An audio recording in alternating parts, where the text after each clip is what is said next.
Hi everyone, Death Note here, the internet's busiest music nerd.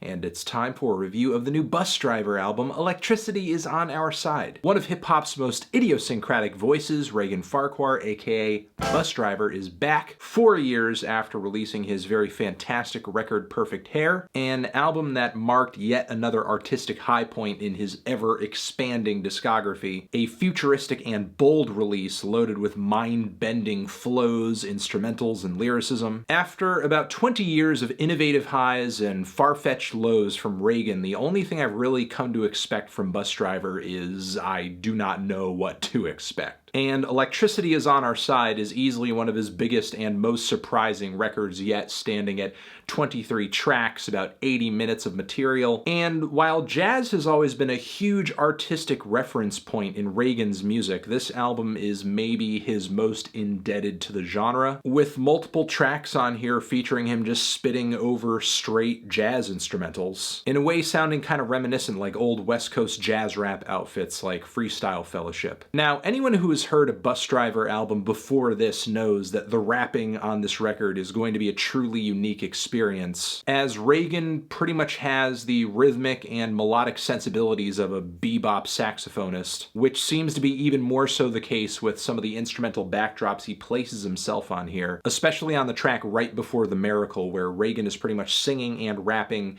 in syncopation with a saxophone lead hitched on a very metropolitan piece of jazz fusion. But as impressive and as unique as Busdriver's style continues to be on this album, there are quite a few spots on this record where vocally he just seems to falter. There is generally more singing from Reagan on this new album, which, as shown on previous releases like Bows and Arrows, can be kind of a downside, as Driver's very strained and off-key lead vocals don't do too well in large doses. Even with a jazzier backdrop, even with auto-tune on Exploding Slowly, even pitch shifted on Losing You Again, and even with guest singers on I Been There. Again, I dig Driver's singing in small doses, and on Perfect Hair I thought his singing had actually improved. But nearly 80 minutes of Driver just stretching and contorting his vocal cords straight into an almost tone-deaf mess, it's just not as experimental, bold, or unique as this record seems to think. Or at least is heavily implied on numerous bars and the track,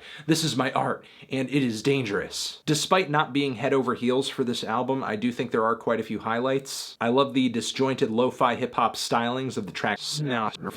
The sleepy, warp beat on this thing is gorgeous, and pairs really well with Driver's disjointed mosaic of personal connections and references and experiences. The very psychedelic and woozy The Saboteur's Mirror, also an excellent cut. The art rap banger, The Year I Became a Motherfucking G, is certainly a highlight too. Also, the speedy Kiss Around the Note is an excellent moment on here, one of the most intense jazz instrumentals on the entire record, and I love how Driver kind of uses this as an opportunity to really kind of push the limits of his flow. Also excellent is the haunting to the top of the divorcees list of Baroness NICA, which sounds like a total nightmare, like an abstract hip-hop Twilight Zone. I love the way that Driver kind of plays off of the very odd womanly vocal sample on that cut. Certainly leaves a very strong impression. But for every cut on here that I thought was great, there are at least a few moments that absolutely make me groan. Like on the Improviser's Anthem, where Busdriver seems to take great pride in the idea that he's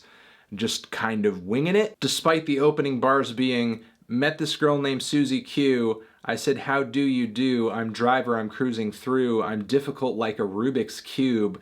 Let's find something new to do." This is like Joyner Lucas levels of corny. I feel like there are so many spots of this record that could have just been left on the cutting room floor and the album just would have been better for it. Mostly the entire last third of the album. The closing track I think is salvageable if it were to be touched up and reoriented, as some of the singing on there is kind of rough, but I do love the large anthemic choral line that Driver pulls together on that track. Kind of seems like I don't know, hip-hop's attempt at trying to create one of these grand, triumphant millennial ballads. Also, the track FUKN is pretty hard-hitting as well. I mean, listen, I could pick all day through the junkyard of ideas that Driver has presented on this album, a lot of which are pretty cool, complex, abstract, fringe, but half of the time this record just kind of sounds like the unedited ramblings of someone who went into this project with very little in the way of artistic inhibitions. Again, see Susie Q, How Do You Do, which is not even the only questionable bar on the album. You know, sometimes a great album isn't just about what you can blurt out, but how you can edit it and organize it and groom it to be something that is really potent and hard-hitting. So your artistic vision kind of translates and doesn't get lost in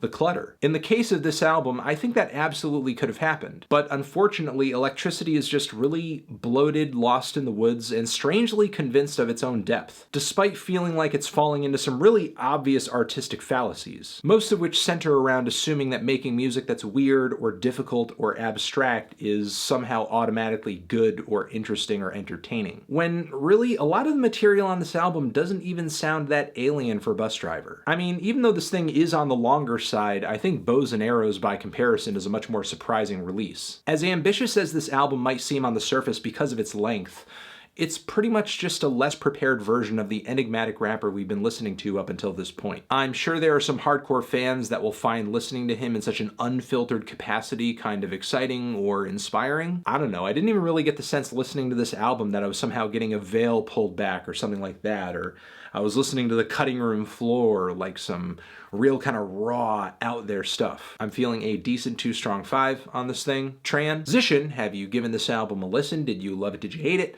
What would you rate it? You're the best, you're the best. What should I review next? Hit the like if you like, please subscribe, and please don't cry. Hit the bell as well. Over here next to my head is another video that you can check out. Hit that up, or the link to subscribe to the channel. Anthony Fantano.